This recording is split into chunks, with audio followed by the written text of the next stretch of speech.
जय माई की मित्रों, पराशक्ति महापीठ के इस अंक में आप सभी का स्वागत है।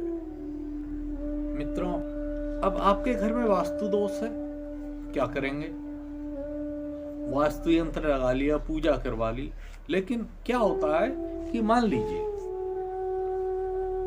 हमारी 8 दिशाएं हैं और 8 दिशाओं के हिसाब से घर का वास्तु होना चाहिए, लेकिन आज बिल्डर भाई मकान में ना कर दे देता है। तो बिल्डर से तो आप बहुत सारी चीजें नहीं कह सकते हो। अब बहुत सारी चीजों से नहीं कह सकते हो। मान लीजिए उसने जो लैट्रिन आपकी वायव्य में या नैऋत्य में या दक्षिण में बननी चाहिए, वो उसने उत्तर में, पूरब में या और किसी दिशा में बना दी।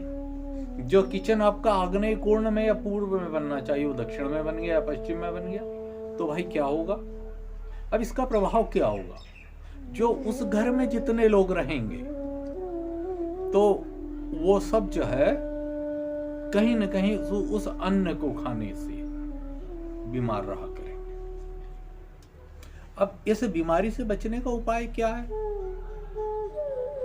लेकिन ये उपाय आपने कई बार करना पड़ेगा, एक बार करके काम नहीं होगा।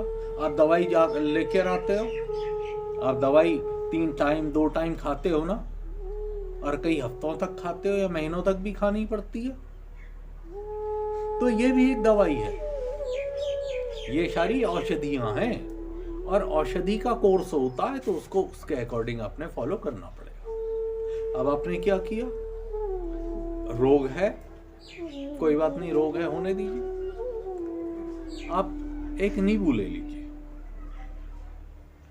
नींबू को जल में डाल दीजिए, थोड़ा सा उसमें रक्त चंदन या रोली डाल दीजिए। उसके बाद दूर्वा ले आइए, उसको घुमाते हुए महामृत्युंजय के साथ अभिमंत्रित कीजिए। आप एक बार में इस कंडीशन में 5 नींबू, 7 नींबू या जितने परिवार के सदस्य हैं उसके अनुसार ये सारी चीजें कर सकते हैं। अब आपने इस प्रकार 108 बार महामृत्युंजय मंत्र पढ़ा और वो नींबू अभिमंत्रित कर दिया।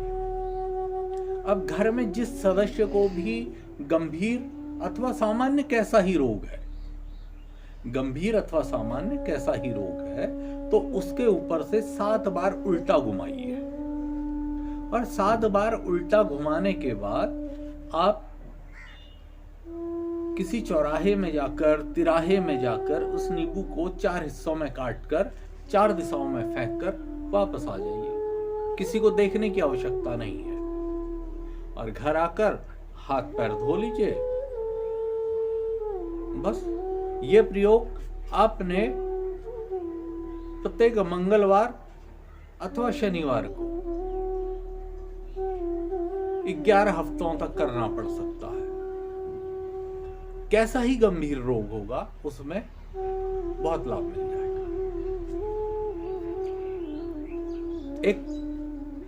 मैंने पिछली बार में कपूर पर एक प्रयोग बताया था। तो मेरे एक शिष्य हैं, तो उन्होंने अपने यजमान को ये चीज बताई।